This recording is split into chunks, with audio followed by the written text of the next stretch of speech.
Fellow Guyanese, good evening and welcome again to yet another program of Globespan 24x7. I am Charles Sugrim here in New York, and I want to welcome all of you, our viewers back home in our beautiful country of Guyana, and to the citizens around the world. I want you to relax, sit back, and enjoy your favorite program here tonight as we explore some of the issues that affect us back home in our dear land. Tonight, we are very honored to have some new faces with us. Asha is no stranger to us. She is a medical doctor, one of the youngest medical doctors in our Guyana team. As you all know, she was the presidential candidate for the new movement, the new political party. Of course, she has been the first female presidential candidate that is declared in Guyana. That's a first for her. She is a medical doctor, as we all know. She's in front line fighting this COVID-19. So Asha, our hats off to you. You're doing very well. Please stay safe. Asha is also a volunteer on medical outreach. The Georgetown Hospital is very good with that, and doctors volunteer their time. And Asha is one of those doctors who go out on weekends on medical outreach. She's also a member of the Lions Club of Bel Air, among her many other things that she does. So I don't know how she gets time for herself, but Asha, we want to welcome you to our program tonight. Thank you very much. Also, we have with us, again, no stranger to us, is Leyland. Leyland Roopnaraine has been a prolific writer. He writes quite a bit in a newspaper. Sometimes his views are very, very touchy. But Leyland is a current real estate broker.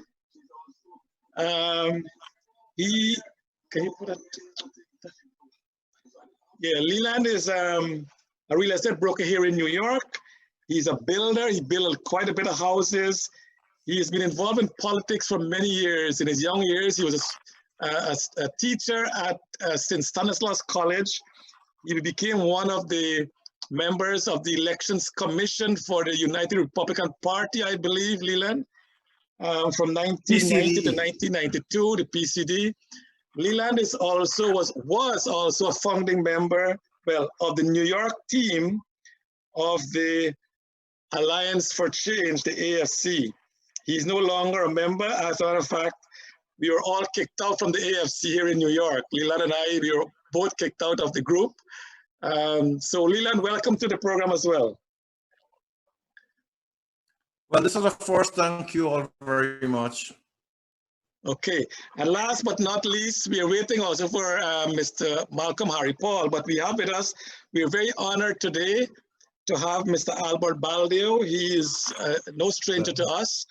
He has been a former state counsel in Guyana. He was a police legal advisor, as Madam Chair Claudette Singh was before she became the chairman. He was also a magistrate in Guyana. As a matter of fact, Mr. Baldeo was one of the youngest persons within the Commonwealth to be a state counsel at age 22. We were running around with nappies then, Albert. You were a state counsel. He was a police legal advisor at age 23. And he became a magistrate at age 24. Very, very good. He also was involved in defense counsel for trumped-up charges from the Burnham and Hoyt administration for PP activists, people like Boj Pratap. And of course, like most of us, Leyland and I and Albert, we had to leave Guyana during the brain drain to come to these United States. Here in the United States, Albert has distinguished himself. He should have been a city council member. He should have been a member of Congress. But today he's been first Guyanese to be elected a district leader in his area of Richmond Hill. So Albert, again, welcome to the program. Well, thank you very much. I just wanted to explain why my Guyana flag, and I love Guyana dearly like all of us, is flying at half-mast. I have decided to wear this flag at half-mast in sympathy and in solidarity with the Guyanese people for the deprivation of election and democracy. And this flag will go to full mast when this process, hopefully, is completed and democracy is returned to Guyana. Excellent. Thank you so much, Albert.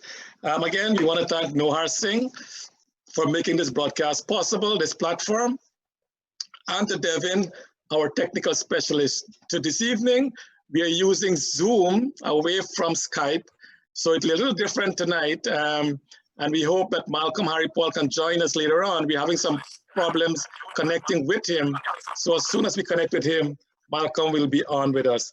But ladies and gentlemen, tonight as we speak, Guyana has a lot of issues that is affecting us. And so many things to discuss. The state of policy, we want to talk about a couple of things tonight. One is the state of play of politics in Guyana. And we also want to segue after that into this count that is expected to happen whenever that happens.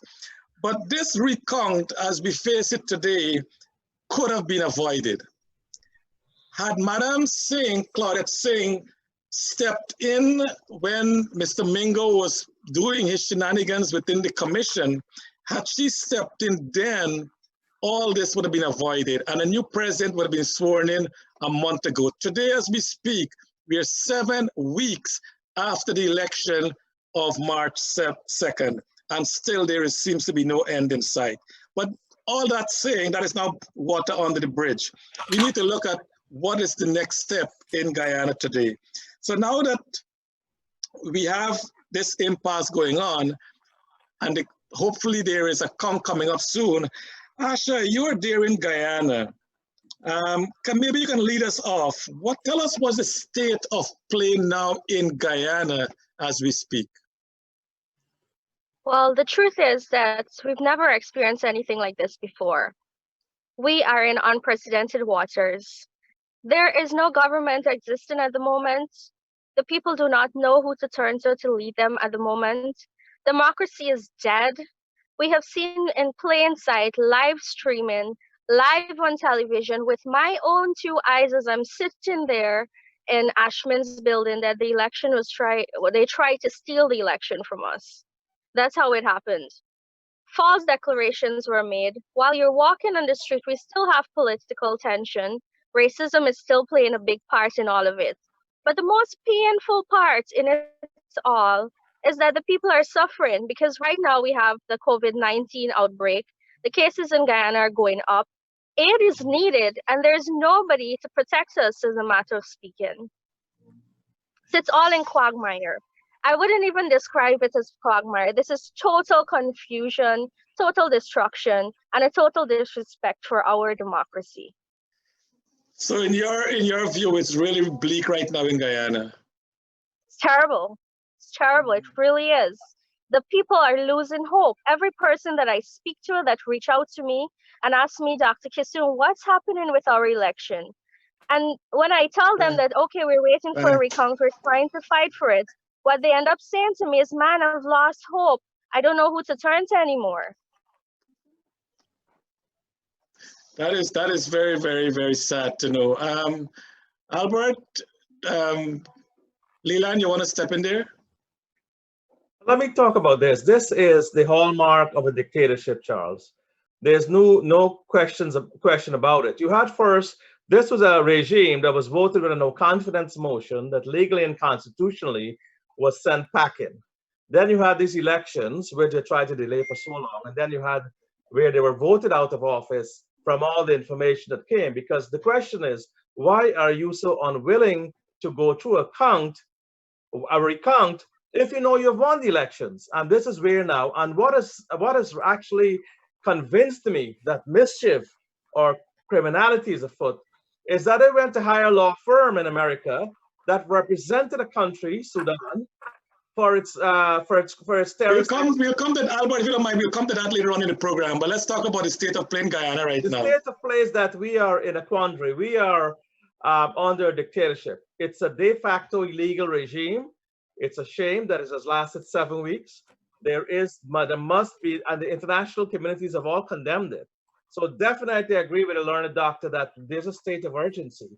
The government should resign. This so-called APNU government should resign, have the votes counted between 2 weeks. And now we talked about Claudette Singh, who was actually being now ceding authority to Moses Agamutu when she herself knows that as GECOM, she doesn't have to answer to anybody. So why cede power when you want to pass the buck onto somebody else to buy more time?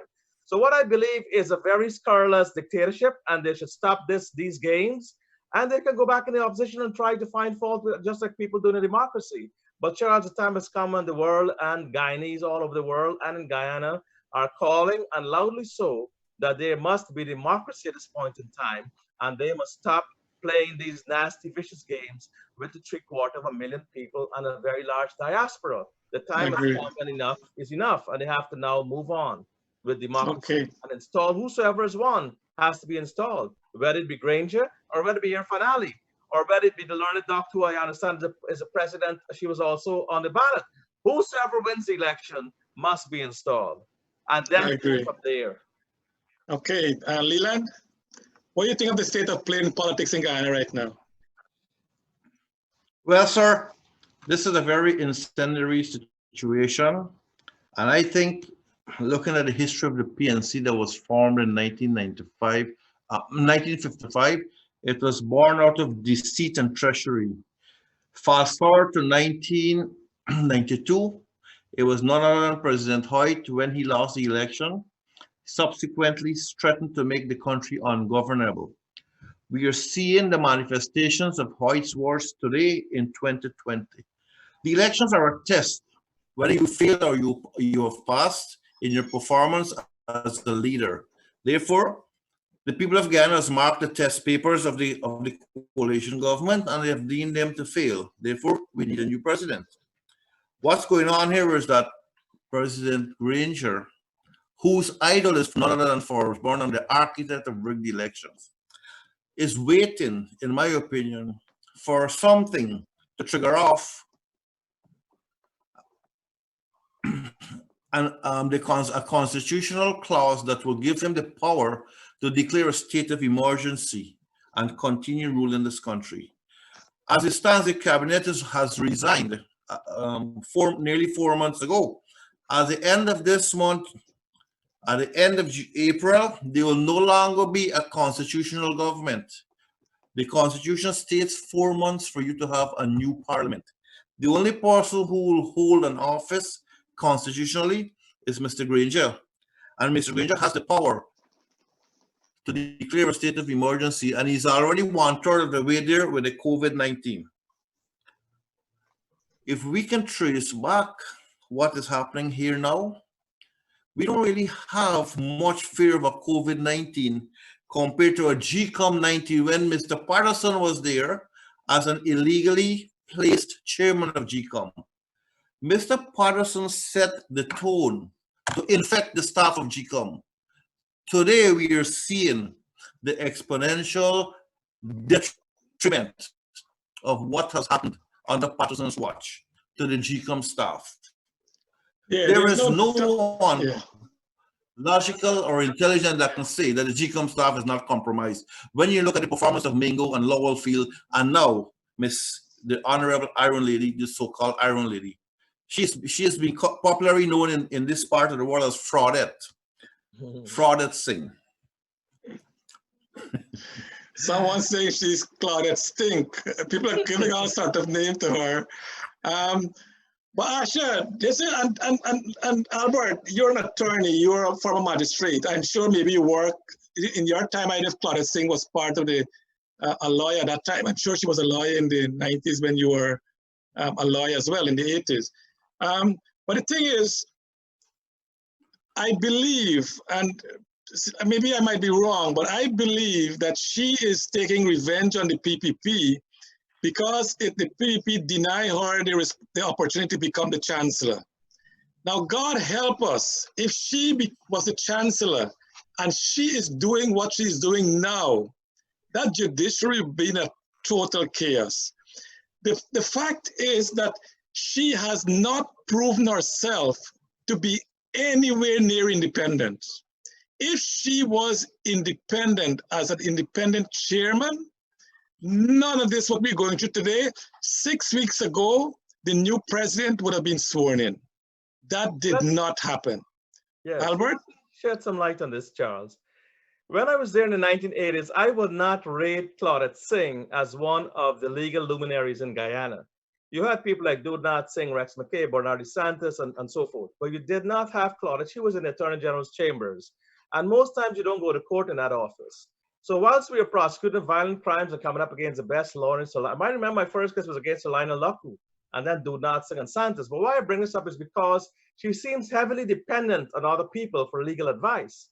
Now, she now had the Attorney General's office representing her in some affidavit that was sent to the court. So you tell me why there's such a violent conflict of interest when someone from the Attorney General's chambers, who is another party in the matter that may be at purpose with the other parties in court, why she has to rely on the Attorney General chambers in such an obvious conflict of interest. That seems to suggest to me quite clearly that she doesn't even understand the law. And when she now ceded authority to Moses Nagamootoo, and she's the head of this powerful independent commission, she has actually shown that she doesn't even know what she's about. And she's a main cause. I believe that her conduct may be beyond just negligent. There should be an investigation as to this woman's role. I don't believe she can be that naive legally and have all this distinguished, so-called distinguished career as a justice of appeal and not even know what she's about. She is the person who has to say, enough is enough, Mingo and all, we come here, let's count these votes and get this thing done. She has the unilateral powers by the Constitution. There's no other greater power than that. And in addition to that, Charles, you have another constitutional person there who is in charge of all the criminal prosecutions in Guyana. That's a woman by the name of Shalimar Hack. She's the director of public prosecutions. She has not even brought a single charge for the trespass, the abuse, the obstruction of governmental process, the money law, all this stuff that has been going on, the political pilfering and all these serious criminal acts against an entire population. She has not brought any charges. I've never heard of the DPP being involved in these. She doesn't have no current investigations. She has not come out and said that this is going to be governed by law and order. You had a lawyer from the PPP, Mr. Ramson, filing a private criminal charge, which she can withdraw at any time. But that has just been addressed because these charges don't go anywhere. She, as the sole functionary of criminal power in Guyana, the sole repository of the law, should have indicted these people like Mingo and Lowenfield and GECOM and all these people who are, destroying democracy in Guyana, and all of these people who are making us look like jokers and don't know what we're about. So it's two people, one Claudette Singh and also the DPP, and both have been failing abysmally in their constitutional powers and in the exercise of their unchallengeable mandates and discretion. And it's a shame that these people have allowed such kind of anarchy, dictatorship, and utter lunacy to prevail in Guyana.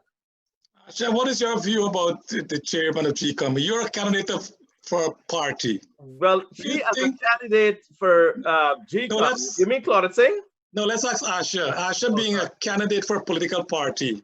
What is your view of Claudette Singh? What is she? Does she have your confidence? So let me start from when she was injected into our system. As a women's activist, I was so proud. I was happy to see her step forward. I expected ice breaking, big things to happen for a woman to stand up in that position. And she made my hand fall so badly. I'm utterly disappointed in what I've been seeing. For her to let down all the women who are looking up to her, for her to let down the legal system, for her to let down democracy like this, I expected her to stand up strong and make a decision. And what she's been doing shows clearly that she doesn't have Guyana's heart or Guyana's democracy at heart. It shows clearly. The question now comes as if she's naive or if she's been controlled. An allegation was made that her life was threatened. It was on the news tonight also. And we need to question behind the scenes what is happening, because for such an intelligent woman, it's hard to believe that she's consciously or alone by herself sitting down and making this. There's a puppet master behind it. I believe that. And I think I agree with you. Leyland, what do you have to say about Claudette Singh? Well, to add insult to this political injury that this country suffers, Mr. Nagamootoo now has to give his permission for our overseas observers to come. Well, that was overruled by the president. Party Granger overruled that. Overruled. In the first case, why was he put there? He is obviously a non-partisan person. He represents the political entity that's under question here. So he should never have been part of a counting process. But coming back to Dr. Asha, when Justice Claudia Singh became the chairperson of GECOM, a lot of people expected great things from her.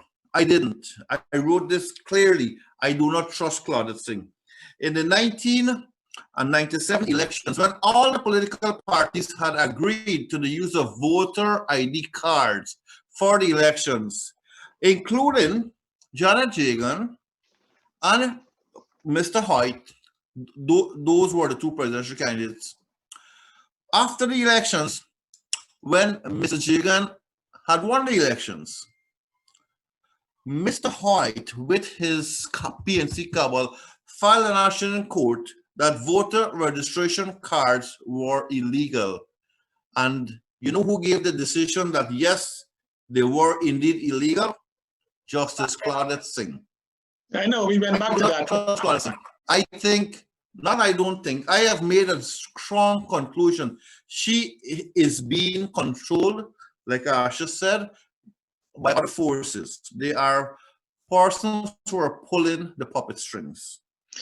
And the point is this: if she said, as Asha mentioned, the report in the news that she was threatened, or she was whatever people threaten her life, there is a process for that. Reported to the authorities, and as Albert said, the DPP should come in and file charges against those people. But I think it's all a makeup. It's all a makeup shenanigan. Not only that, Charles, she could apply for help from the American consulate there. Exactly. And I'm sure with people like President Trump and the department, the U.S. Secretary of State involved, they would gladly give her protection. As a matter of fact, she can then apply for refugee status to come to the United States or Canada as a citizen after that. So this would be a lottery for her. So she should then use those other remedies to protect herself. All right, let's get into the real issue now of this counting. I know today, Asha, they went to the convention center and they walk around, and it appears as though they have enough space there for 10 counting stations. But now there is roadblock. They got to wait on the GECOM the CARICOM people. They got to wait on the Ministry of Public Health to give the go-ahead. They got to. When do you think this count will start, if ever it starts? That's a good question. Based on their actions, I cannot give a projected timeline because every time it's about to start, something else comes up. The excuse is COVID-19. If there are 10 separate stations, even if let us assume there were 20 stations like we were suggesting, as long as there's social distancing, each station is apart, there isn't a crowd, there's a allotted number of people to each station, it could have gone on. Then we came to the question of curfew, which now only today has been changed because they saw that it's utter stupidity, right? When is it starting? We don't know.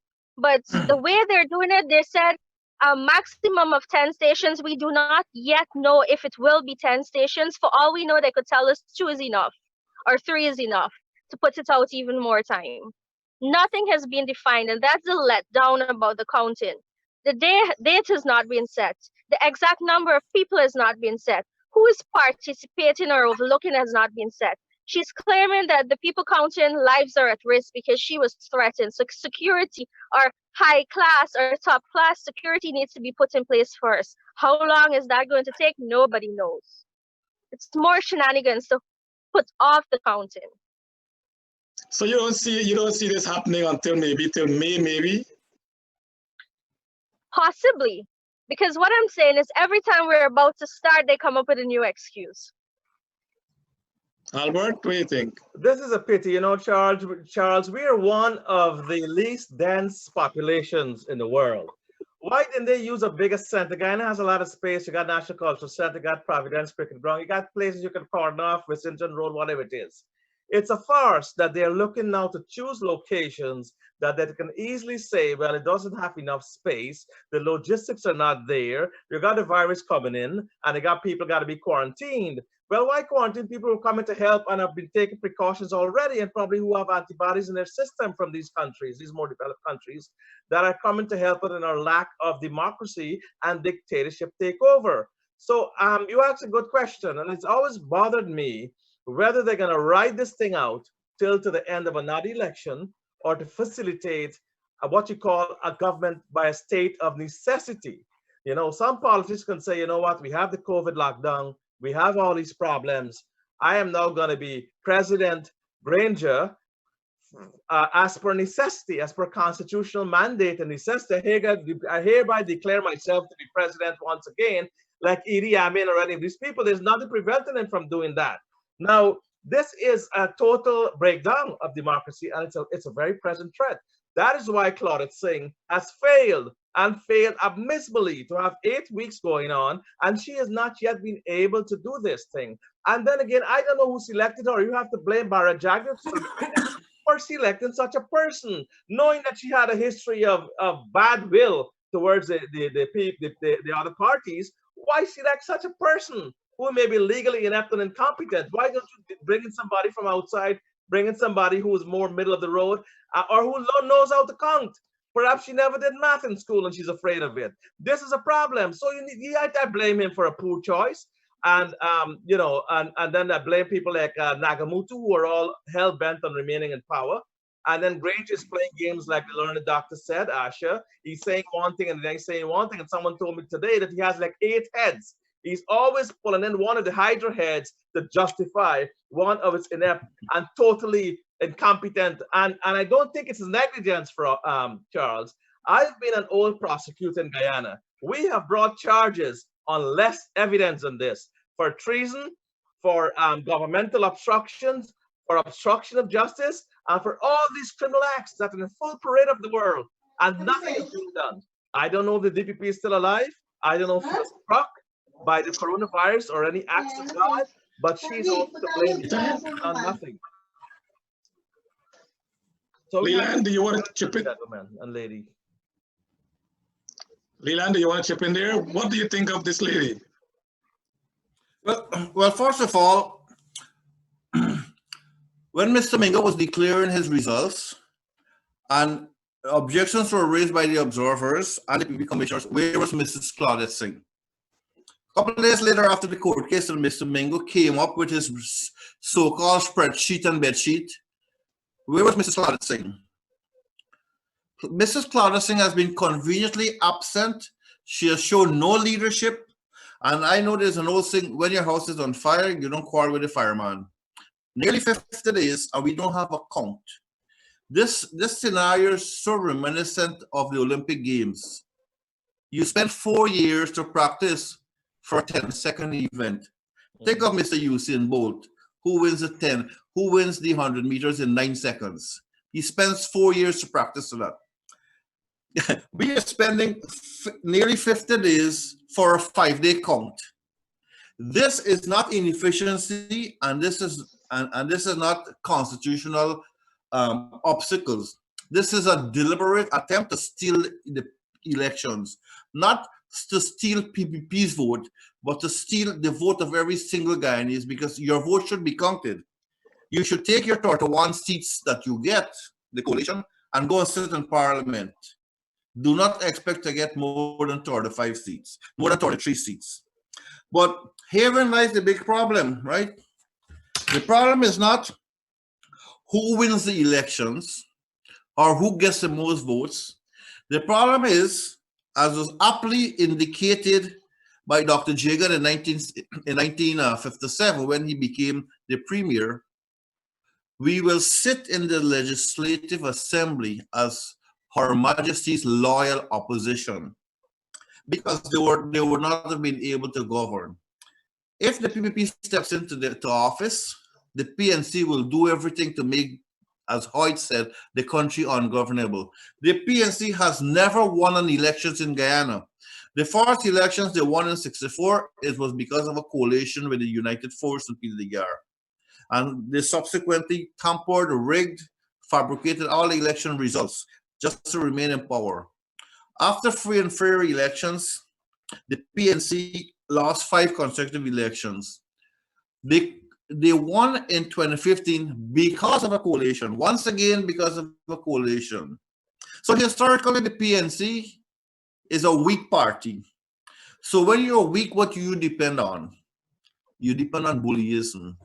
Any student who is active in school will know that bullies are cowards, and that's what the PNC is. They're bullies and they're afraid to step down.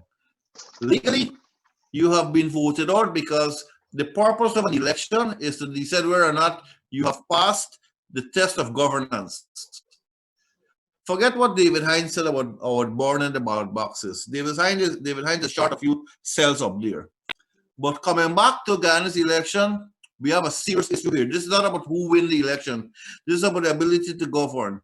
And what you will find happening in countries like Guyana, like so many third world countries, people gravitate towards the political kingdom because that is where the money is.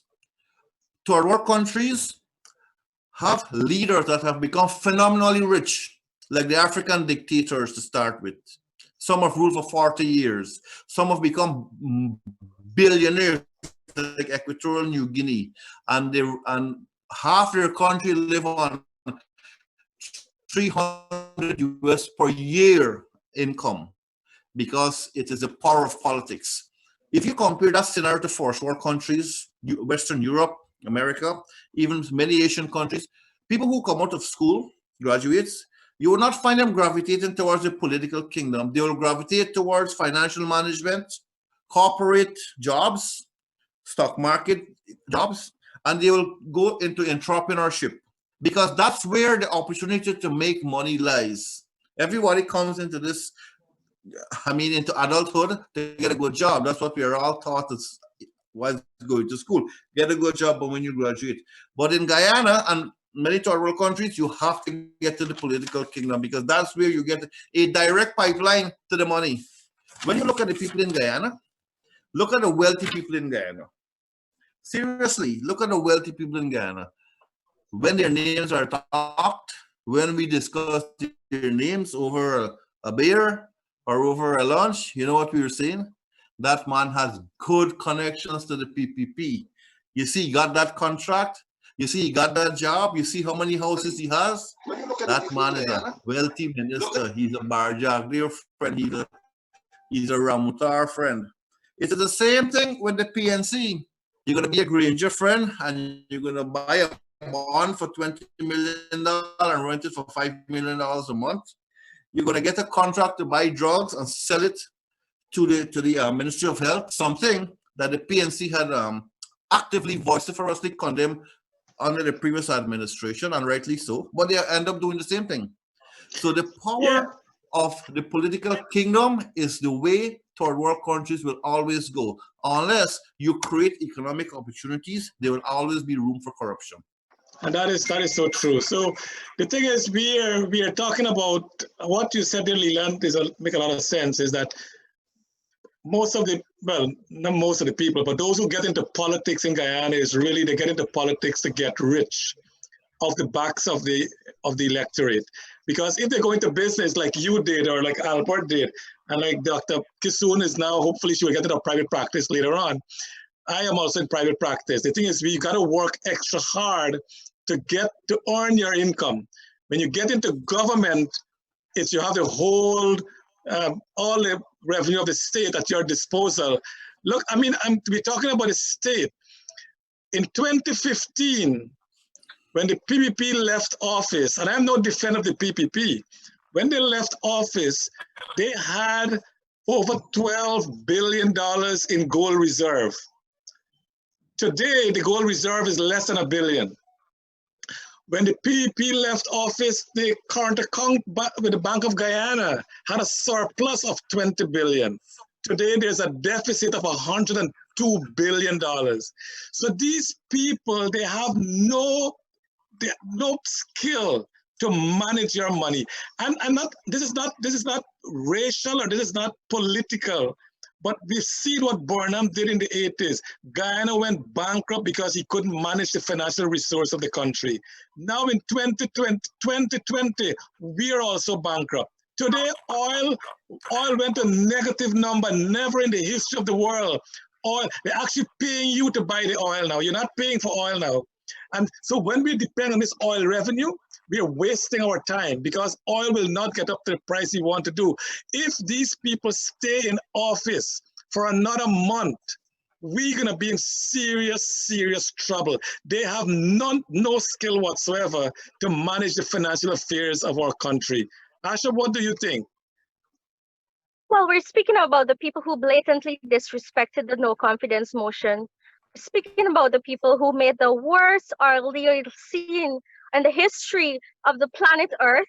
Which other country has ever made a deal like that? We're speaking about the same people who has put us in bankruptcy. It's clear they cannot manage, they cannot go forward as a political organization. There's so much war in their own camp, whereby members are filing injunctions against their own presidents, where you have legal documents going forward from private companies, and the president come forward and said he has nothing to do with it. That alone shows that they're not fit. They call themselves fit and proper. But what do you call that they're doing? It shows that there's confusion, and it shows a clear lack of leadership qualities. And you know, Charles, there's an implosion within the APNU regime. And at the left hand and the right hand, and the back hand and whichever hand, they're like 10 different hands doing different things. But there are two main cabals. One is Granger-led and one is Harmon-led from what I've seen. And now they're fighting amongst each other. So they cannot govern anything. They can't govern a fish market because of this division and this power grab. And this one thinks he's smarter than the other, and this one wants to be this, and this one wants to be that. Right now, they can't govern nothing. That is why they should step out of power and get as long, and it seems very clearly that they've lost. Let Irfan Ali be president. I am no fan of the PPP, like Leyland said yourself. But the fact of the matter is they've won. Democracy demands that they take the reins of office. However, a spirited opposition can then expose all these cabals within the PPP and all these side contracts, just like the other party, APNU, and have a forensic audit. That is when you need a forensic audit to flush out both parties and what they have done. And that is why parties like Dr. Kissoon is part of, and the young people need to have a new beginning and a new formation of people. There's lots of folks I've seen and I've seen on the television on a show that have been very promising in terms of trying to unite Guyana under one umbrella, regardless of race, and that we can have the one people, one nation, one destiny, which I proudly wear, and the flag. This is not a PNC flag. This is not a PPP flag. This is the flag of Guyana, the golden arrowhead. And this is a symbol of one people, one nation, one destiny. If we can all understand that, then Guyana will be a much more meaningful and progressive country. But at the moment, we have had such a terrible situation there that everyone is trying to grasp at power. You have incompetence at the highest level, and you have so many side contracts and sweet contracts. Some people own cricket teams. Some people own big things. Some people got Ocean View Hotel getting $1 million or how many millions, I can't remember. It's not even worth, the hotel itself is not even worth 5%. So there's massive problem, massive thievery. Albert, we'll get the poor people in Guyana the money and the wealth, Charles. Yeah, we'll get into that. I just want our viewers to know that the views expressed in this program do not reflect the views of Globespan 24x7. It's a personal views of the contributor. So this does not reflect the views of Globespan 24x7 per se. I know Devin is trying to get Malcolm. I see it on the screen, but apparently we're not getting him. So we'll take a commercial break, and when we come back, we will continue our discussion. Did you know the FBI warned against using public Wi-Fi? And hackers using public Wi-Fi can download viruses and steal all of your private information. Let Globespan help you protect against hackers by providing you with a virtual private network or VPN. Keep all of your data hidden and protected, including sensitive information, documents, bank account numbers, and more. The FBI recommends using a VPN, and Globespan can help provide one for you. It's very simple and easy to use. Call Globespan today. In Georgetown, call 225-9054. In West Coast, call 269-0141. Or in the United States, call 718-551-3290. You are now able to work from home or from anywhere with a cloud computer. No more worrying if you can't get to the office. Access all of your files and work in an efficient manner with a cloud computer. Best of all, no waiting for a technician to show up to fix all of your computer crashes or viruses, or any computer problem. No more worrying about power surge or losing your files. Let Globespan set up a cloud computer for you to work from home or anywhere. Access with a laptop, iPad, or any device that you may have. You can set up your own passwords and keep all your information hidden. Globespan will set up all the antivirus programs, automatic backups, and configure a computer to fit your needs. Globespan has technicians in the US and Guyana to assist you. Call Globespan today. In Georgetown, call 225-9054. In West Coast, call 269-0141. Or in the United States, call 718-551-3290. Okay, gentlemen, ladies and gentlemen, welcome back to our program as we continue the discussion on open forum on Guyana and, of course, Guyana politics.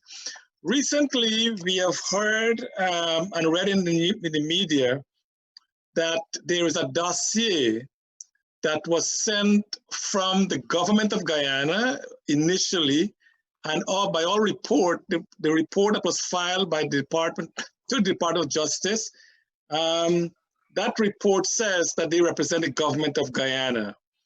Now, the President Granger, came out and said he knows nothing about it. Mr. Harman initially said that it is a government document that counteract the propaganda that is peddled by the PPP, and they need to correct the record. He also mentioned initially that it was paid by the government, then he retracted and said it was paid by supporters of the party. On that document, it says that President Granger is a citizen of the United States, and so is Joe Harman. There's a whole lot of things going on with that document. So, Mr. Baldeo, as an international attorney, tell us what is your view about this dossier that was submitted, the registration of which was made to the Department of Justice? Well, there's some serious implications on this, Charles, and I wanted to give that perspective from the international law concept, is that here you have people filing or apparently misrepresenting the fact that he filed documents not on behalf of the government of Guyana, which has been contradicted by Granger, the authorized, the official leader of the government, de facto or caretaker, whatever you may say, but it is diametrically opposed to what Harman is saying. And therefore, both men are complicit in filing fraudulent documents for which there are criminal penalties. It's 5 years jail if you file stuff like that under 28 U.S.C. 1746. On the document itself, these are the documents they filed. They have run foul of the American law. And what is worse is by filing these documents in America, it gives America the long-arm jurisdiction, and America is very good at this. American can reach out and grab, or prosecutors, they say, can indict a ham sandwich. And what that means is they can make up crimes. Here they don't have to make up a crime. Granger and Harman, I don't know who's advising these people on international law, have played into the hands of the Department of Justice of America. Apart from the fact that they have breached the Procurement Act of Guyana, which forbids using the people's money like this, they have now filed documents that are perjurious and subject to penalties on 18 U.S.C. Section 1001 and 1618, that they affirmed on the penalty that this and this, and it calls for that 5 years imprisonment and some $1,000 fine.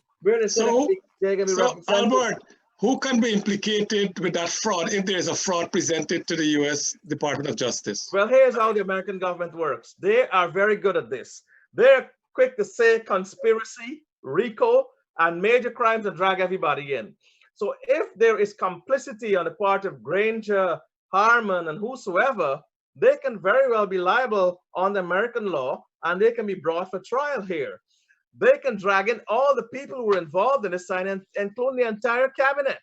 including the entire people who came together and did these documents. And although Granger is saying, well, you know, I didn't sign the document and blah, blah, blah, they will indict him too and let him say, well, you plead your case to the jury, but we have enough to charge you. And this is the problem that they have found themselves in both in Guyana. That's what I said with the Director of Public Prosecutions. She should see that that's a breach of the Procurement Act. And she's advised to read that law, because if you misappropriate public funds or any kind of funds, even from your party funds, to do unauthorized things like these, where you come to the election that you ask an American government for what relationship, when it is your duty, your constitutional mandate, your constitutional duty to the people of Guyana to count the ballots. You're now looking to overstep that by cultivating some backdoor relationship to avoid accountability to the Guyanese people that you have lost the election. So in both senses, nationally in Guyana and also internationally, they are trading and prostituting and ceding the integrity of Guyana, the wealth and sovereignty of an independent nation. And here's the problem with that, Charles. We are proud to say, oh, we're the only cooperative republic in the world. But we are laughing stock of the world, because we as Guyanese, with the godsend gift of oil, we are now dependent on other countries. We are now dependent on America. And don't think when you ask America for help, they're not going to ask you back for something. That's how this international politics is played. Therefore, what we have done is to cede sovereignty and become a colonial country again to America, which is ill-advised. We should never be allowed to do that, and it's bad leadership. And I just wanted to correct one of the things you guys had said. We don't have to look to Mozambique and other countries of the world. Forbes Burnham was declared the 6th largest Black man in the world. In the world, he has a global recognition as being the 6th most richest person in the world, until Ebony magazine that exposed that in 1970 something. I remember at Queen's College, we were talking about it. The magazine was banned. So here you have people who are filling their pockets on the backs of the Guyanese people. The sugar workers are retrenched. Nobody's getting work. They're not getting any health care, Charles. They're not, the coronavirus doesn't have any kind of resources coming in. The hospitals don't have the beds or the equipment, and they're going down the drain. We were under the British imperialism, and that's a shame. Yeah. Asha, I mean, what are your views of this dossier that was submitted by whether it's the government or by Harman to the US Department of Justice? It's complete lunacy. What we saw was an attempt to clear their name, and they ended up putting themselves in more trouble and more confusion than they started off with.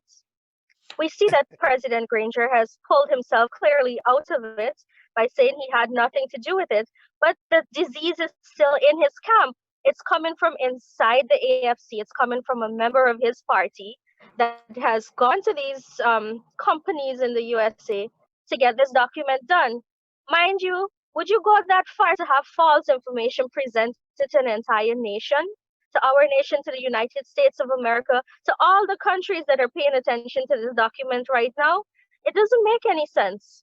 And then again, we need to question, what was the motive of saying that David Granger has dual citizenship? It's just to show more incompetence. That's all I'm seeing. Incompetence, incompetence, incompetence. No matter which direction we twist or turn it, every time they try to bail themselves out of a problem, they put themselves in deeper hot water. And that is so true. The thing is, we don't know who to believe. Should we believe Mr. Granger, what he said he does know about it? Should we believe Joe Harman, who says the government is not paying for it, but it's supporters of the party?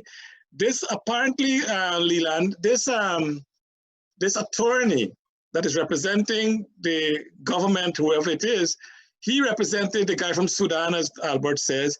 He also represented the president of Suriname. And both of these guys are criminals. So what message are they sending? Asha is right and Albert is right. We are now becoming a laughing stock around the world if we are not already laughing stock. We are really a banana republic. We are such in a bad state. Leyland, what is your view on that? Well, listen to this. This dossier is not anything new about the PNC. They've always falsified documents from Burnham days since the rigged election, and they gave you the amount of votes. They've always tried to court overseas opinion. Even when there was Jones Tongue, we know that Guyana was in dire trouble because Jonestown was never monitored by the Burnham government. But vis-a-vis Jonestown, we have a very similar situation here. Oh, by the way, whenever I travel overseas and I tell people I'm from Guyana, they think I'm from Ghana.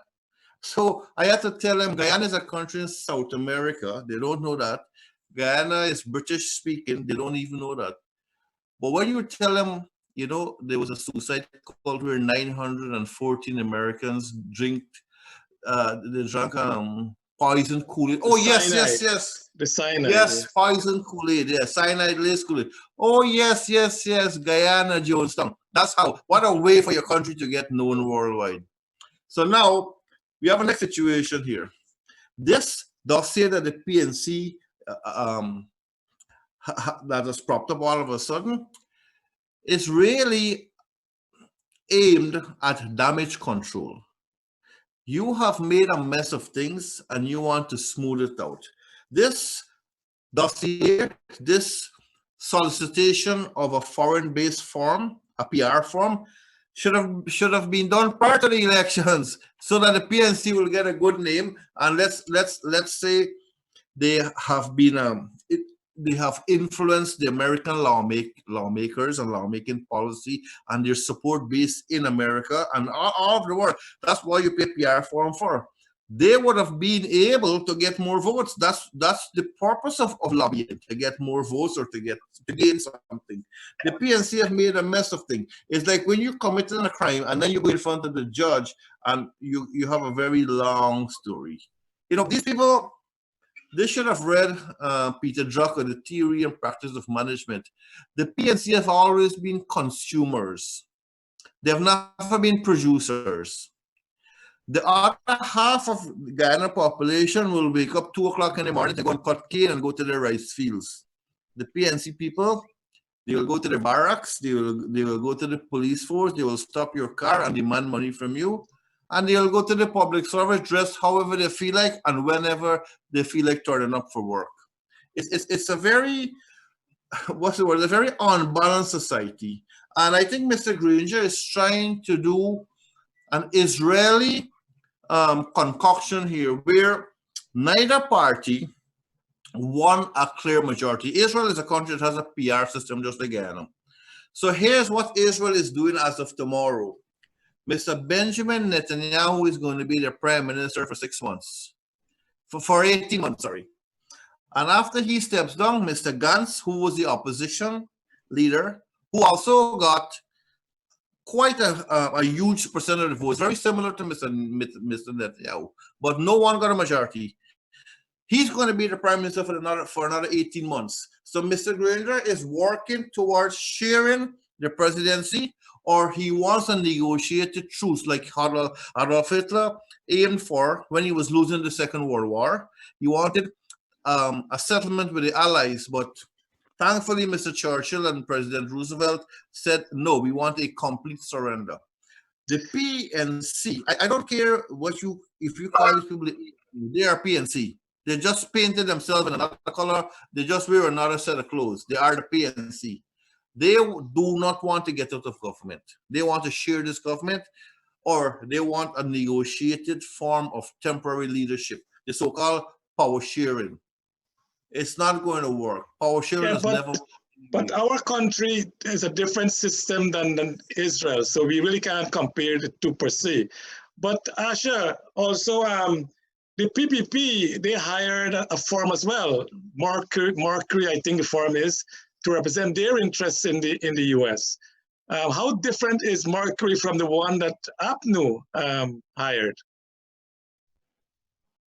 Well, I'm not a PPP member, so I cannot give you a direct answer in representation of them. But what I can say, based on evidence that was provided in the documents, there is a clear distinction. One document has facts and one has propaganda. That's all I can say about that.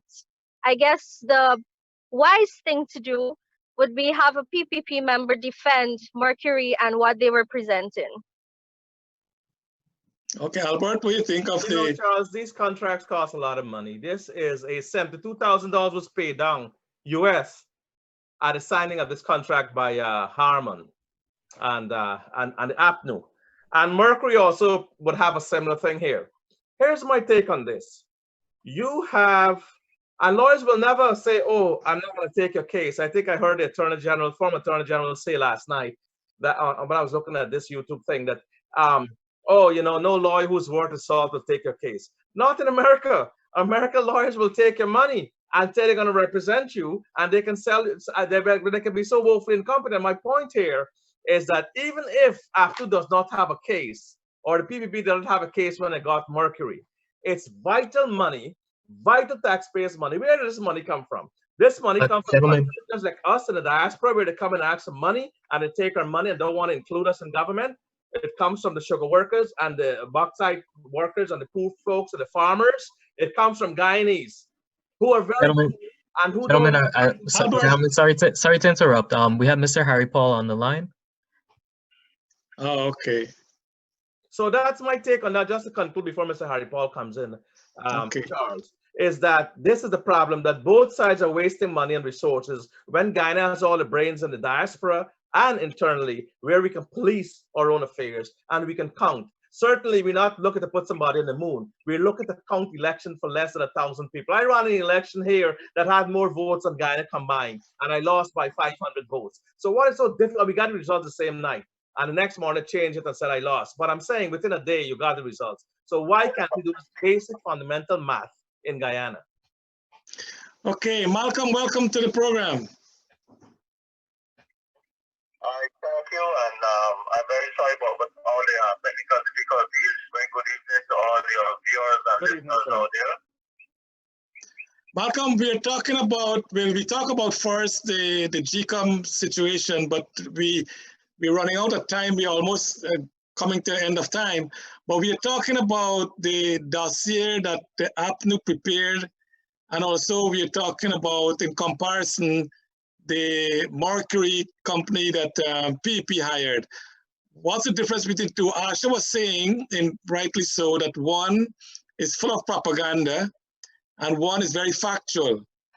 What is your view of this dossier that the APNU AFC prepared and presented to the U.S. Department of Justice?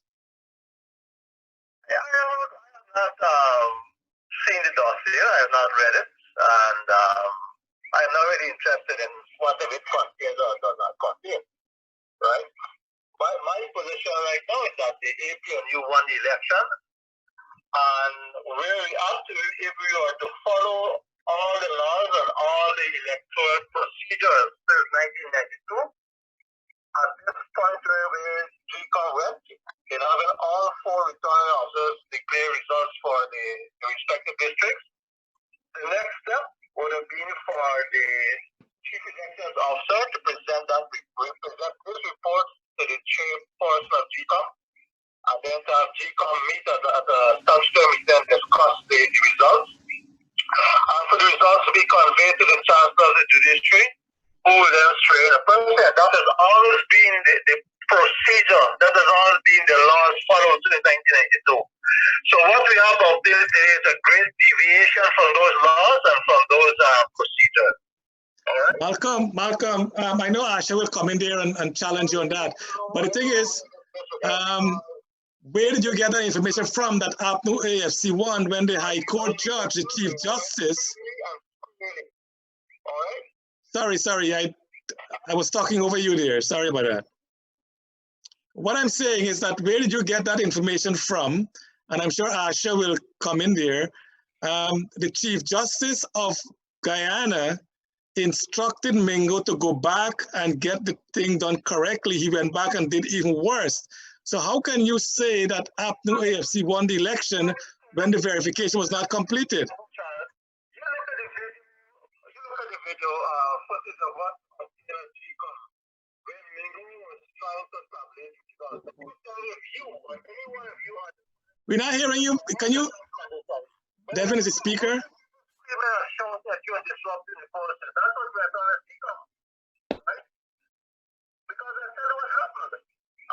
After the nine of the regions were declared and the PP had this big lead of 50,000 or so, the PPP misled the supporters into thinking that it has won the elections without region 4 being declared. All right? And Region 4 is the largest region in Ghana in terms of electorate. The electoral list for Region 4 289,000 voters were on the list. All right? And just to give you an idea, if we look at 4 of the regions that the PP1 contains of the regions 1, 2, 3, and 6, the total votes cast in those regions only total 175,000 or thereabouts. And when you look at the total votes cast in regions 4 and 10, which they are no one, the total votes cast was 240,000 votes or thereabouts. All right? On an average, the PVP got an average of 67% of the votes in their region, so to speak. And the Africa got 72% of the votes in their region, so to speak. All right, so whichever way you look at this here, in my view, they opposed one election fairly and squarely. All right? And I think Gladwell made a mistake, the PP made a mistake in misleading their supporters. That after 9 regions were declared that they won elections when in fact they did not win elections. And then they tried to disrupt the proceedings at GECOM. They tried to disrupt the proceedings. Malcolm, those are talking points that the right? Malcolm, those are talking points. Let me remind viewers out there that having lost elections, Baldeo, who is back.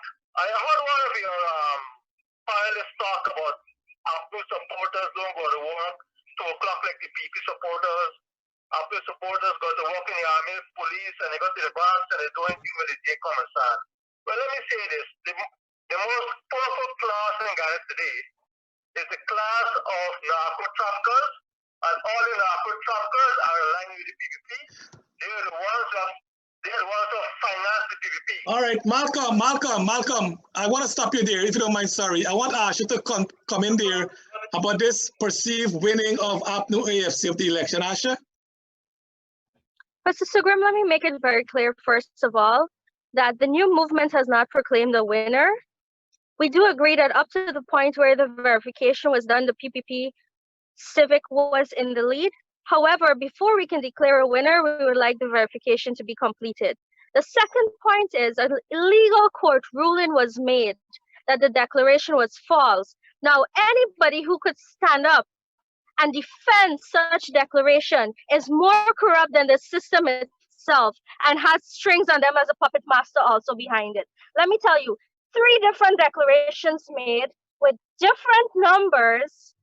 That's electoral fraud. And you stand behind these 3 different numbers to say that you have won when the whole country is waiting for their votes to be counted and for democracy to prevail. Nobody has the right to stand up and proclaim being a winner until it's counted, because the normal citizens of Ghana are waiting patiently to see their votes counted as legally ruled by the court, as defended by the false declarations. And I heard the speaker make a comment to say that PPP disrupted the declaration. I was in Ashman's building. I was sitting there while I was told a bomb will go off and my life is at stake. At the moment, I said I will sit here and die then with the international observers and the other parties. I was right there when the false declarations were thrown upon us. And I said I will not move. And I'm not a PPP member. So let it be known that the new movement also disrupted that false declaration. What we need right now is for people to be honest with themselves and their parties and let them know that, listen, there isn't a winner. Let us count this thing properly, and then we will make a declaration, a final declaration of a winner. Leyland, you want to come in there?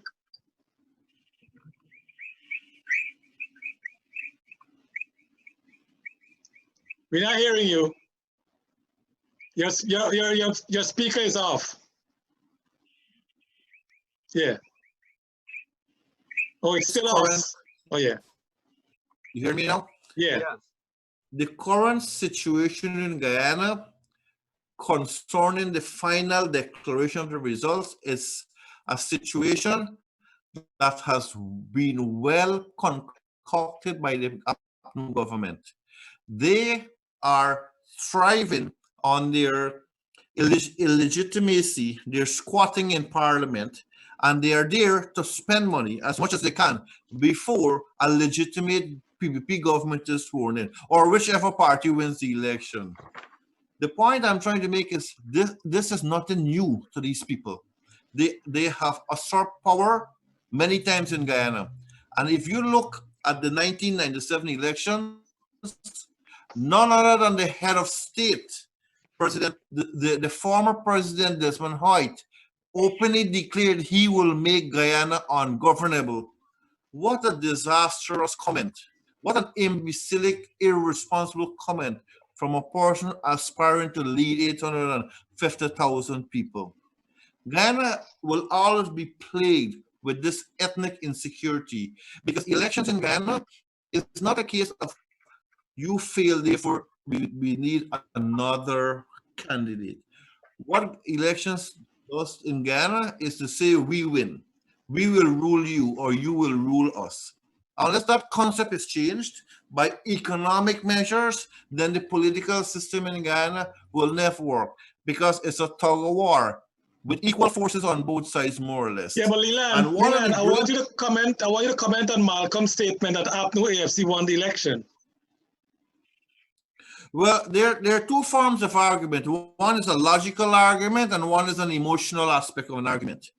Malcolm is entitled to say what he wants, but you must say something with facts. Right now, there are no facts to prove who won the election because most of the votes are in one region. Half the country's votes are concentrated in one region, which is a stupid concoction by Burnham anyway. I can't see why half the country's votes should be in region 4. But if you think you have won this election, why are you afraid to count the votes in public? Why are you throwing obstacles all the way? Why is your own party filing a petition against itself for a count?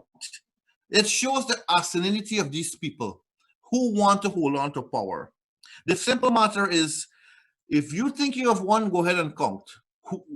And then you should not be afraid of who is present because you already have the majority of votes. And if you have the majority of votes, count it clearly and pellucidly so that the world can see. But there is something sinister here. There are dark forces at work that do not want this election results to come forward. And in the meantime, in my opinion, just like how Malcolm has his opinion, I think the PNC has lost its election. The coalition government has lost the election, but they're going to tamper with the ballot boxes. They might destroy them. They might move them from one place to the other, which is illegal because no commissioner was ever told we will be moving we will be transporting the ballot boxes from Artachon Center to the GECOM office. They move it however they feel like. It shows you that GECOM doesn't have control over this election process. This whole process is controlled by the APNU government. So Claudia Singh, Bidlaw and Phil and Mingo are all puppets of the APNU government. To get a fair recount it's an uphill task. You will find the most trivial of excuses to prevent a recount. You know, there's an old saying, when your house is on fire, you don't quarrel with the fireman. In this case, the PNC don't care if the house burned down. They want to stay in power. Malcolm, before I'll ask Alberto to jump in there, you can have your own opinion, but you can't have your own different facts. And the thing is, the fact is, as Asha rightly said, no one has yet been declared the winner of the election. So how can you come up and say that? Excuse me, Charles. What is the fact? 10 returning officers have made a declaration to chief elections officers. And at the end of those 10 declarations, APNU is ahead of the elections by 8,000 votes. All right? Let me just remind Ms. Asha that even before declarations were made by the returning officers, the PDP declared victory. Elections were held on a Monday, and the next day, the PDP themselves win of the election, and they had Orphanali and Jardine going around Georgetown celebrating all the place. All right? So people did claim an election, they claimed victory even before the return officers have started to make their declaration that was the issue. All right? As far as what the sailors as the recount, at this point in time, where all the return officers have made declarations already. If you want to recount, you have to go by way of an elections petition. And that's why that person went for an elections petition. You have to go to court and dispute and say you have a dispute with the election results, and therefore you want a recount. The recount should be done by way of an elections petition, but the elections petition can only be done after the results have been declared. All right. So Malcolm, you cannot have fraudulent declaration and expect that to be a result. Everyone, the international community. Who said it's a fraudulent declaration? The PDP drug cartels say it's a fraudulent declaration. No, you can't bring in those extraneous matters. Malcolm. Everything is kicking and screaming and going, they're getting away because of the very powerful drug cartels that support the PDP. Don't bring in those extraneous matters now. The fact is, why is APNU afraid to count the votes? Why is APNU afraid to count it? Why is APNU afraid to count the votes? Why is APNU afraid to do a recount of the vote? They're putting roadblock after roadblock. Was it President Granger who very early on asked to recount of the vote? And why they didn't do it? Granger who asked to recount of the vote. And what happened after that? The process. All right? But like I said before, they have to go through certain, they have to follow the law and follow the procedures. You just can't up and say you're going to recount votes like that. All right? Malcolm, I'm really surprised. Petition after results have been declared. I'm really surprised an intelligent guy like you makes such statement. Albert, what do you want to say? Yes, here's what I'm saying, and I respect Mr. Because I don't know racial emotions to take one of me. All right? I don't racial emotions to guide me in what I say. All right? All right, let me come in now, Malcolm. I know you're a top marksman with the GDF. This, however, is about elections, and there are procedures here. And I have been in elections, so I know about elections. If there's a flaw or there's some discrepancy about an election, that's Albert Baldeo has a right to a recount. And therefore, as an old prosecutor, we sometimes prove our cases by circumstantial evidence. And the evidence here is very clear that APNU lost the elections. From the time Mingo is going to start acting like a lunatic, and you have another set of people hiding and Valda Lawrence behaving with such criminal behavior, and you have all these things going on, Malcolm, it stands up to scrutiny, and it belies belief that they didn't lose the election. What they're trying to do now, instead of forming an effective opposition, which they can do, because the candidates who have won may not be impenetrable in the next election, is to reorganize and come back, include people from a diaspora, include the young people like the doctor here, include the younger blood, all the other people who are in Guyana. It is a shame and a disgrace to the people of Guyana that we say we're an independent country since '66. We say we are a Republican country since 1970, the greatest cooperative republic. That's a unique term in the world. But we are failing in our discharge of our public image, that we should show that Guyanese, especially with the blessing of oil, especially with the coronavirus, especially with Venezuela breathing down your neck, and you as an old GDF officer would know this, what threat there is when it is so disheveled and Guyana is so disunited, what risk you're imposing on the poor people of Guyana. When people come here and take our money and then go back and do something else in Guyana, my brother, you've got to stand together. Forget these differences. Forget these walls you're erecting against each other, these narrow domestic walls, as Rabindranath Tagore warned his people of India before they became the greatest democracy in the world, that you've got to embrace each other, look each other in the eye. The Guyanese people are suffering. Few, 1%, the Ocean View people and this kind of people are getting the sweet of the country. The majority, 99%, is getting couscous.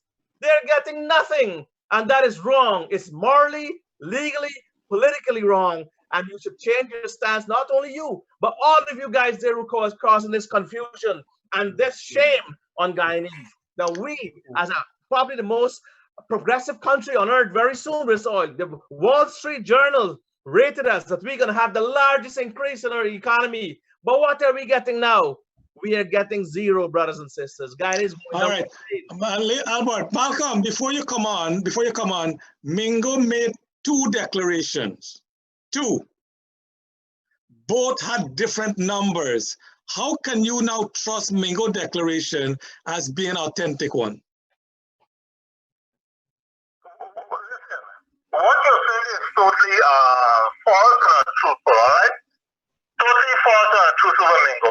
You have fallen to the trap of the PvP demonizing people. Malcolm. What was Mingo's first declaration? Malcolm, come on, this program, we need to get it through. You have absolute evidence that anything has been fraudulent has been committed, all right? GECOM has not overturned the elections declared by the 10 return officers. They have not. So those results still stand, all right? So here's my response to Albert. I would have said to Albert that the PP that he knew before he left Guyana, the PP under Jagan, is totally different from the PP today. Alright? The PP under Jagan, for all the false jargon was rabidly anti-communist, he was anti-American and so on, he was pro-Russia. Jagan was very concerned about the working people of Guyana. Alright? When Jagan died, that PP went down the drain, and what we have now is a PP that represents the organized crime in Guyana. The PP today represents narco class in Guyana. These are the people who are in control of the PP. All right? Jago is the face of organized crime. He's the face of trafficking in Guyana. And these are the people who want unbridled power so they can get their hands on the oil dollars. They can continue trafficking drugs. They can continue smuggling gold. They could continue money laundering and evading taxes. Malcolm, you're speaking there like a sore loser. Malcolm, you're sounding like a sore loser. Why are you accusing the PvP of you're in government for the last 4 years. If the PvP have all these drug smugglers and drug dealers, why don't you prosecute them? So don't go that route. I'm saying to you, and you're telling me that you can't answer the question. Mingo made 2 declarations. Both had different numbers. If you're looking at the same statement of polls and you're making 2 declarations and both are different, what nonsense are you telling us, Malcolm? Listen. Charles, you are very misinformed, friend. The man made 1 declaration, all right? 2 declarations. All right? And let me tell you something. At the end of the day, whenever the recount is done, it is still after 1 elections, all right? So why don't you go ahead and do the recount? Why is the roadblock, Asha? Why the roadblock? So we're having a clear first-hand experience of what the government has been putting our people through. You throw out words without presenting evidence, which is what the speaker just did. You speak about past events, which you personally have done nothing about, even though it was a problem for you. And going forward, I think we just got a taste of what is happening. Your speaker seems unaware that the recount is already on the way. Preparations are being made for it. But you heard him talking about a petition, so we better look out now that when the recount is to start, they're going to use that as a side curve to say that we need that petition to do it, as another roadblock to put it off. Anybody who has won, even children playing, would know that if they won, they don't mind presenting their evidence, their facts. Let it be opened up. I admired the fact that the PPP came forward and said, listen, to know a winner, let us open the ballots and count it transparently. The leader of the opposition and David Granger came to an agreement that, yes, let us have this recount being done. The members of the APNU, including the person speaking just now, because he's fully behind them, says that, no, we know who won. Well, prove it. Put your money where your mouth is. That is the common say. Leyland? I personally believe the PNC is not interested in any recount. They want to hold on to power by any means necessary. And they want to use CARICOM to broker a deal between Mr. Granger and Mr. Ali to rotate some form of leadership, or to form some form of interim government, or to form a divided government, what is the so-called power sharing arrangement. That's why these votes are not going to be counted. And even if these votes are counted, in the counting process, there will be fumigation, there'll be bomb scare, there'll be COVID-19 scare, there'll be shutdown, there'll be roadblocks, there'll be blackouts, there will be no Wi-Fi signals in the building, because we depend on Wi-Fi signals to stream the actual live content onto the internet. The PNC will do anything to stay in power, like they did for 28 years. This is a different scenario. This is not rice and sugar we're talking about. This is oil. Oil is tremendously powerful weapon. It's a tremendously powerful weapon. The price is dropped. Ladies and gentlemen, we are wrapping up now. We're going to go to a commercial break, and we come back. We will just wrap up. And Malcolm, sorry that you joined us so late, but we'll just talk after that and we come back. January marks 1 year since Globespan 24x7 embarked on this initiative to offer a platform that brings in all sides, all points of view, and all concerns. Viewers in Guyana and across the world are participating in discussions that are bringing to light issues relating to social, economic, and political matters that have been plaguing our nation. Globespan's platform offers Guyanese to express their concerns and discuss solutions in the political realm, thereby addressing the polarized situation. Discussions also include social ills, such as alcoholism, domestic violence, and suicides that have been plaguing the people. The platform also mitigates the brain drain by having speakers that live in Guyana and across the world participate in these discussions. This concept will avail a broader view for the benefit of all Guyanese, so Globespan needs your support to offset the expenses. Kindly contribute by clicking the link in the description to help support these programs. Okay, welcome back to our program. I know, ladies and gentlemen out there, I'm sorry we can't see Malcolm because there is connection problem, but we're hearing him, but we're seeing the rest of us on the screen. We're living in a very, an environment where we don't know what will happen tomorrow. The good news is at least the COVID pandemic is not as detrimental as it is here in New York. There's less people having it there, and there's a lot of natural cures. And Dr. Asha in the front line says she's working on that. So we hope that does not really disrupt life as much as it is disrupting life in so many parts of the world. But having said that, this election, had GECOM done the right thing by March 4th, 5th, all this would have been avoided.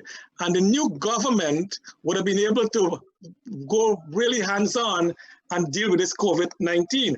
Now, the IDB rejected Guyana's request for a loan to get product for the pandemic because they don't see the government as being a legitimate government.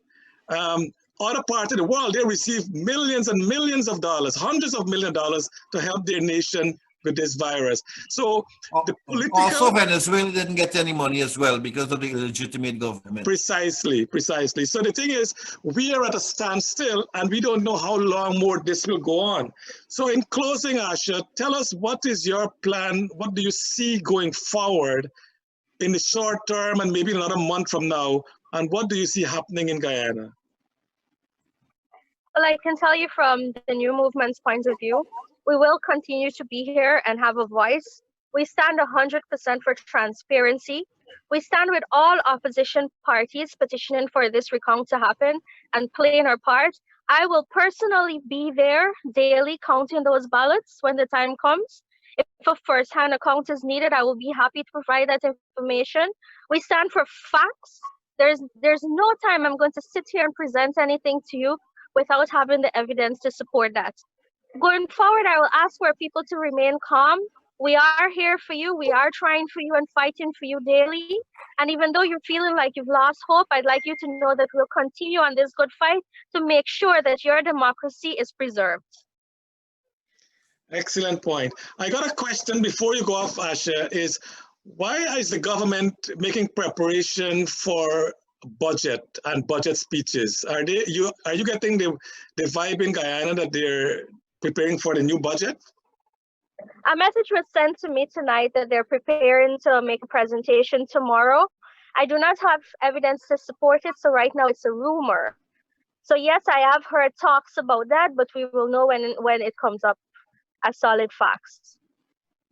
Malcolm, I know you came on very late, so I want to give you some time now.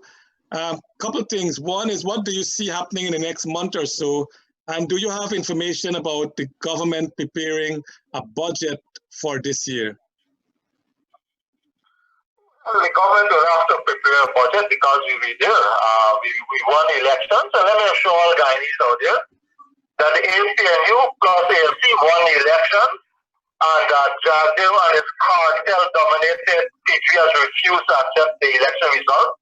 And in fact, on the 5th of March, let me remind you that it was Baldeo and his cartel-dominated PVP that urged the supporters to loot and riot, which they did along the East Coast and West Coast of Barbados. They attacked school buses, they attacked school trains, they attacked nurses, they attacked people in minibuses, they robbed people. That is what Baldeo and the cartel urged some of the supporters to do, and they did it. All right, that's a fact. Malcolm, I don't like to interrupt people in their whenever the electoral process is completed, whenever it is completed, whenever that may be, I'm very confident that the APNU AFC will be declared the winners. We have already, by according to the terms of the regional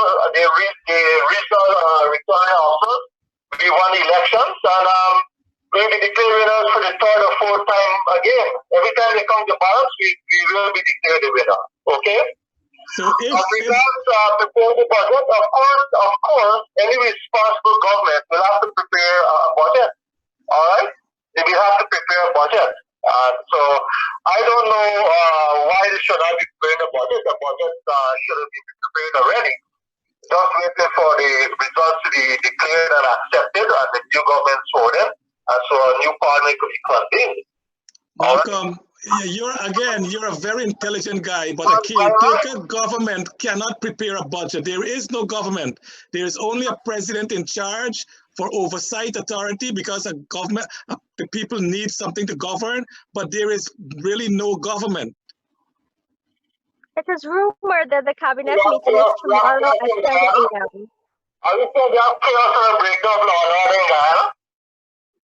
No, I'm not. That's what I'm saying. The president. You have chaos. You have a breakdown of law and order. You have chaos. So I'm asking if that's the situation in Guyana today. No, the president is still in charge, but there is no legitimate government. So on March 5th, when the 18th urged the supporters to loot and riot along the East Coast and West Bobby. That's the only time we have a little breakdown of law and order. All right? But let me assure you that there is a government in place. There is law and order. There is no chaos in Guyana. As regards the Wuhan virus, I should say for those who reside in the USA, I would publicly applaud President Trump for the leadership he has shown. And people ought to be thankful and grateful to him for having the virus in check, for the early action he took in shutting down travel from China so early and shutting down travel from Europe so early. All right? I think that will save thousands and thousands of American lives. We now look forward to President Trump rebuilding the economy of Guyana. I think that will, the economy of the USA, that will happen very, very rapidly. I'm saying this because of so many Guyanese who live in New York area and so many Guyanese who have died there. The latest stuff you have is like 70 Guyanese have died from the coronavirus around the Queens area alone. The Queens. All right. Okay, Malcolm. Two things. One is that I had Mr. Ramkaran last week on the program, and he said there is no official report of this minibus incident in Barbados, as you mentioned. We saw something on social media that school children apparently was disrupted, but there is no charges by the police, so that is propaganda by your government. Also, there was no, one nurse complained about being harassed, but I think that was dealt with, but there's no charges against it. The other thing is, is that you're if Charles, people are along these coasts and engaging in violence as a mob. Who are you gonna charge, right? Who will identify who? All right. The minibus they stole the minibus. They injured the school training in minibus.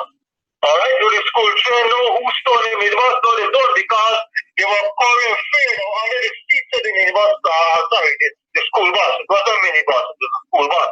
They were hiding under the seats. So they can't identify who was present in the minibus. They can't identify their attackers. Okay.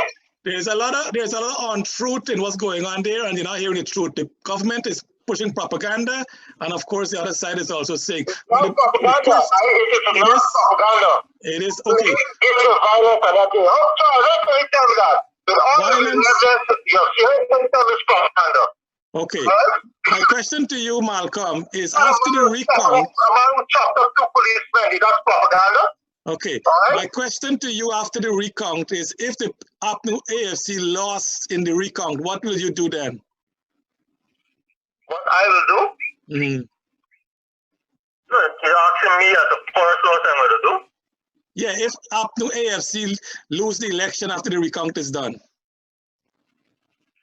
Yeah, you're asking me what I will do? I am going to have my life, as I usually do. All right? Will APNU AFC accept that? So you want to rephrase your question? Will the government accept a recount if they lose the election?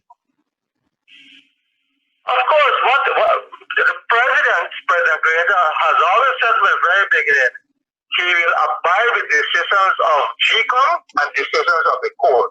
Okay. And he is not abiding by such decisions all the time. So there is no reason to think he will not abide by whatever decision GECOM make and by whatever decision the court made. All right? Okay. Thank you. And he will do so. He will abide by whatever decisions GECOM make and by whatever decisions the court make. He has always abided by such decisions. Has he not? We will let President Granger know that Malcolm Harripaul says that he will abide by the final recount by GECOM. Do you want to say anything else in closing? No, I just want to urge Guyanese living in North America to urge their relatives in Guyana. So I'm telling that COVID-19, the Wuhan virus is a real thing. It is a killer. It takes down people with diabetes, problems, high blood pressure, long respiratory problems, and so on. Take them down very easily. I want them to ask the farming guy to abide by whatever the Ministry of Health is advising them. I'm saying so because people are not social distancing in Guyana. I can tell you, I've seen people drinking alcohol in the rum shop. They're all shoulder to shoulder drinking alcohol.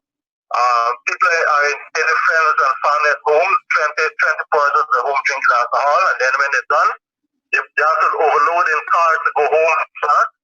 All right? So we haven't really been hit with the virus in Guyana yet, but I think it's going to come.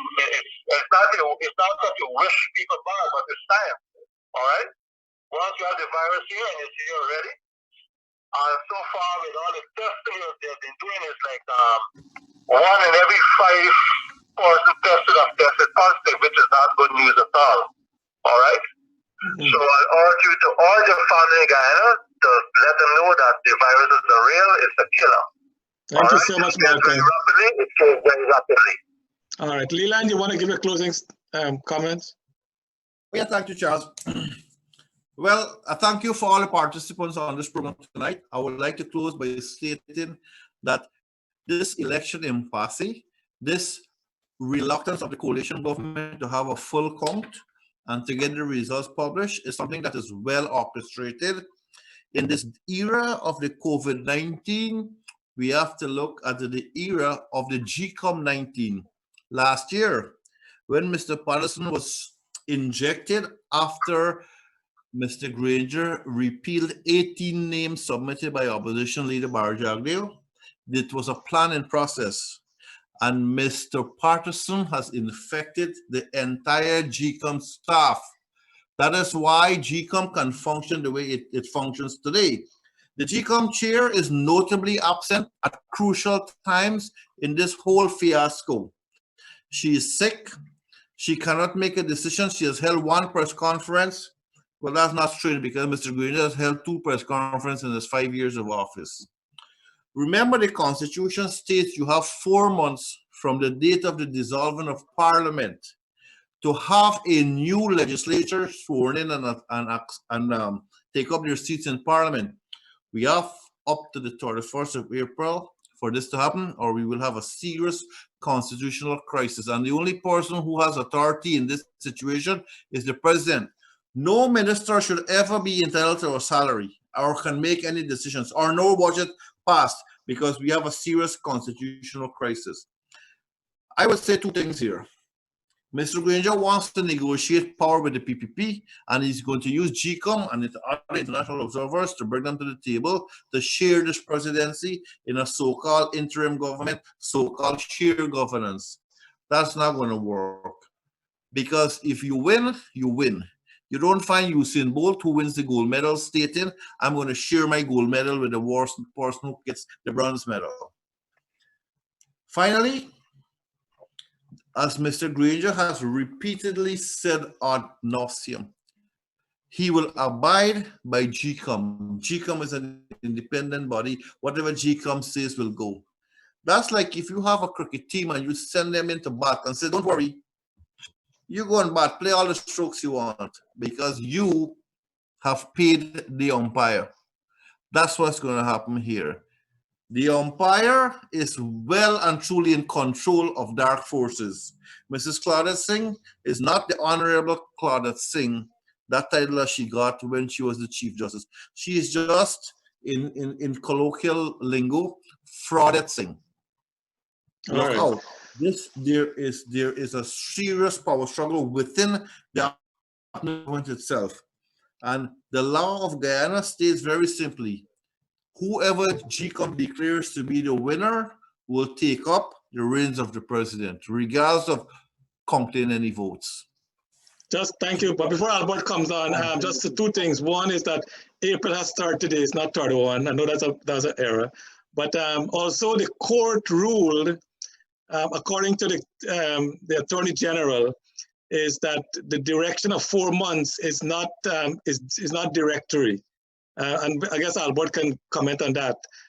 So the 4 months coming up is expected for Parliament to sit, but then the court ruled prior to this that that's not directory. Albert, you want to say something in closing statement? Well, to answer your question first, Charles, it is conceivable that they could bring another frivolous lawsuit claiming, just like by way of election petition, to stymie and to prolong the process, to say that this whole thing is unconstitutional, it's past the time frame. And lawyers, especially, I see a lot of frivolous lawsuits being filed in Guyana solely to deprive and to buy time. And I know a lot of these lawyers have went to school with me and so on. But I'm not indicting them. I'm just saying that they ought to have some kind of responsibility of law in society when Guyana is involved, where to draw the line between pushing this country forward or pushing this country backward.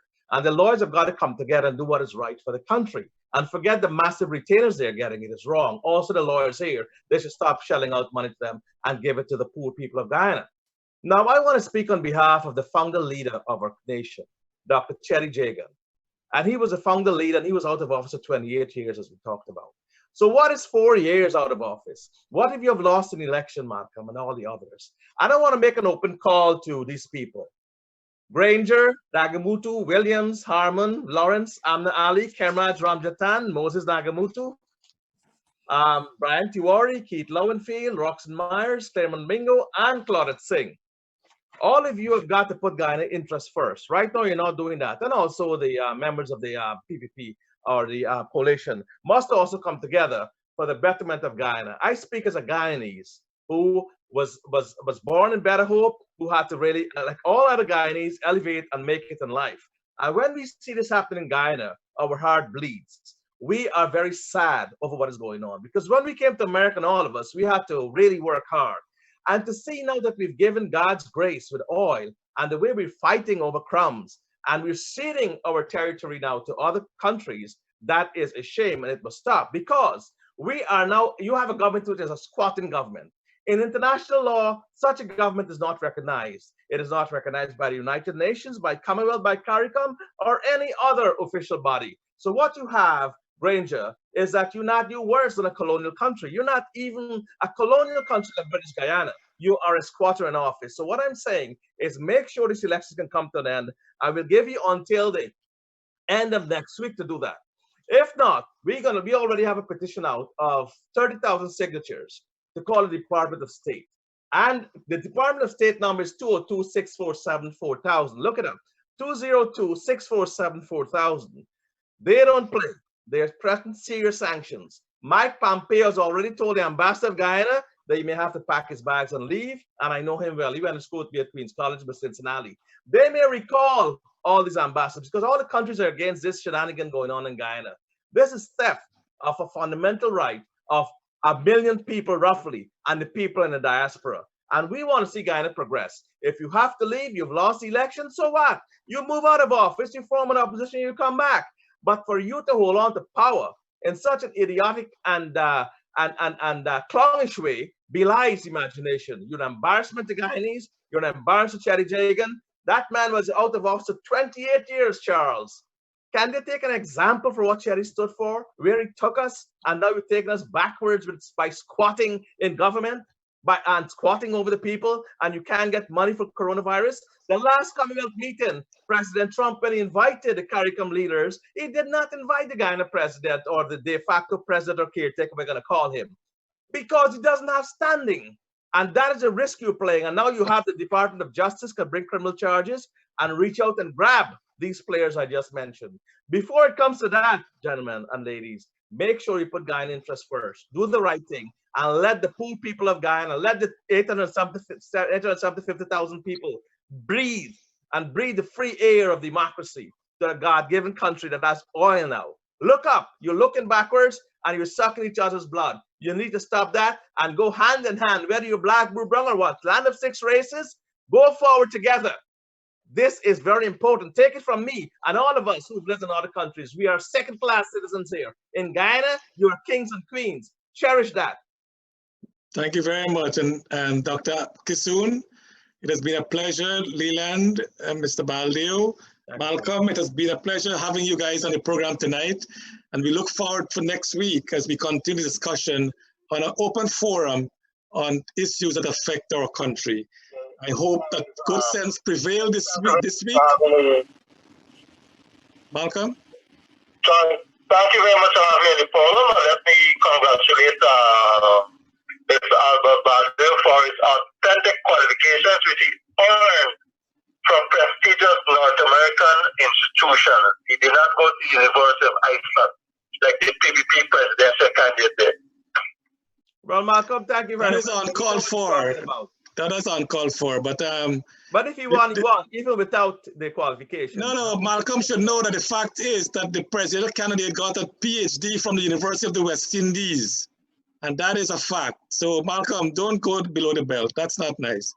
Anyway, gentlemen and ladies, that's a no ball, Charles. You have to call that a no ball.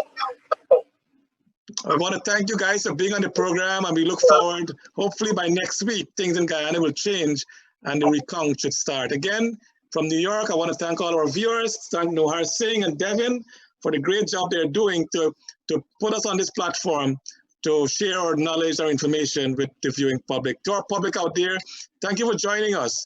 And until next time, God bless you all. Thank you.